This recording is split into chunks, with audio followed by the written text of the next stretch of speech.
Hi friends. Is there any online market available Yes, in why not? Raipur for buying sweets? There is a Lebona online mart. From there we can buy grocery, sweets and everything. Just fill my address and send. So sorry दोस्तों, actually मैं कुछ सामान खरीद रहा था लेबोना mart से, जो online market है, ये रायपुर का ही है और आप भी वहाँ से सामान खरीद सकते हैं, ग्रोसरी आइटम यानी किराना सामान और स्वीट्स वगैरह भी, और आप घर में सुरक्षित रहकर सामान को खरीद सकते हैं। सो चलिए पढ़ते हैं। Hi friends, once again I am here and today we are going to learn use of having to. दोस्तों, आज हम हैविंग टू के बारे में पढ़ेंगे और उसे समझने का प्रयास करेंगे। आप इस वीडियो को अंत तक देखें ताकि आप समझ सके और अपने वार्तालाप में इसे प्रयोग कर सके। सो चलिए देखते हैं। जब हम इजरएम के साथ हैविंग टू प्लस वर्ब के पहली फॉर्म का प्रयोग करेंगे तब पहचान होगा ना पढ़ रहा है, और जब हम वाज वेयर के साथ हैविंग टू प्लस वर्ब के पहली फॉर्म का प्रयोग करेंगे तब पहचान होगा ना पढ़ रहा था, और जब हम सेल विल बी के साथ हैविंग टू का प्रयोग करेंगे और साथ में वर्ब के पहली फॉर्म का प्रयोग करेंगे तब पहचान होगा ना पढ़ रहा होगा।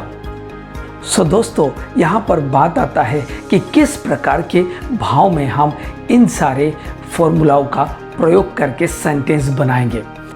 कंपल्सन अनिवार्यता, अर्जेंसी बाध्यता, रिस्पॉन्सिबिलिटी जिम्मेदारी, ऑब्लाइजेशन कर्तव्य। सो हम इतने प्रकार के भाव में हम प्रयोग कर सकते हैं इन सारे फॉर्मूलाओं को। लेकिन बात यह आता है, आपको मैंने जितने फॉर्मूला को दिखाया उन सारे फॉर्मूलाओं से यदि हम सेंटेंस बनाते हैं सो हम एक चीज़ को बड़ी क्लियर देखते हैं, वो है आपके मजबूरी यानी कंपल्सन, और दूसरी बात हम देखते हैं यहाँ पर अनविलिंगनेस यानी अनिच्छा। इसके मतलब ये होता है कि आपको उस काम करने की किसी भी प्रकार के कोई इच्छाएं नहीं है, लेकिन फिर भी आप उस काम को मजबूरी में किए जा रहे हैं। सो इस प्रकार के बातों में हम इतने प्रकार के फॉर्मूला का प्रयोग करेंगे और सेंटेंस बनाएंगे। सो चलिए हम फॉर्मूला को देख लेते हैं। Subject plus helping verb plus having to plus verb के फर्स्ट फॉर्म प्लस ऑब्जेक्ट। सो हेल्पिंग वर्ब में हम इजरएम का प्रयोग करेंगे, वाज वेयर का प्रयोग करेंगे और सेल विल बी का प्रयोग करेंगे। सो आइए हम इस फॉर्मूला के माध्यम से कुछ सेंटेंस को बनाकर देखते हैं और समझते हैं। उसे अंग्रेजी सीखनी पड़ रही है। She is having to learn English. मुझे रात को पढ़ाई करनी पड़ रही है। I am having to study in the night. आइए वाज वेयर हैविंग टू से कुछ सेंटेंस को बनाकर देखते हैं। जैसे उसे खाना बनाना पड़ रहा था। She was having to cook the food. मुझे लॉकडाउन में घर की सफाई करना पड़ रहा था। I was having to clean the house in lockdown. अब देखते हैं विल बी हैविंग टू का कुछ सेंटेंस। उसे यहाँ रहना पड़ रहा होगा। She will be having to live here. Ramesh को ऑफिस जाना पड़ रहा होगा।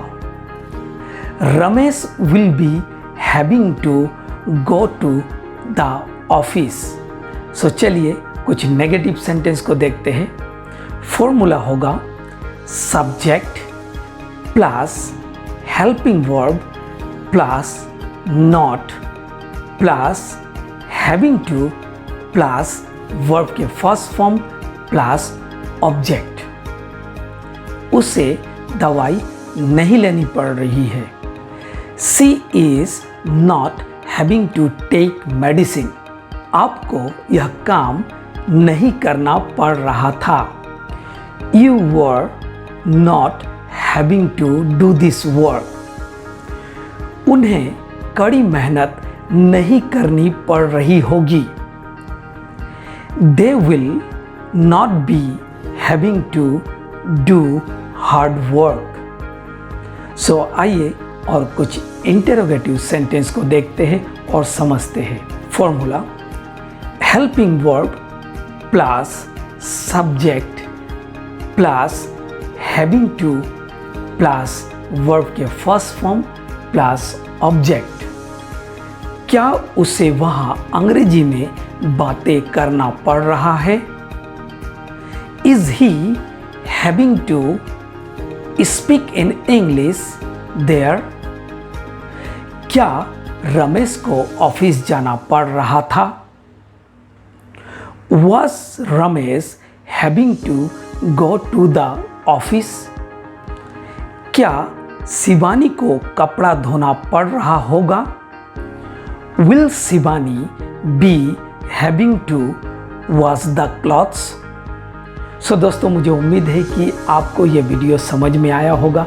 अब इस वीडियो को देखने के साथ साथ आप सेंटेंस बनाने का प्रयास करें ताकि आप अपने वार्तालाप में इसे प्रयोग कर सकें। So thank you so much friend for watching my video. Please subscribe, like and comments and don't forget to click bell icon. और साथ ही साथ इस वीडियो को आपके दोस्तों के साथ और विद्यार्थियों के साथ शेयर करना ना भूलें और उन्हें भी कह दें कि वो सब्सक्राइब कर ले और बेल आइकन को दबा दे ताकि जब नया कोई वीडियो आए सो उन्हें मिल सके। सो मैं फिर से एक बार एक नई वीडियो लेके आप लोग से मिलूँगा। धन्यवाद।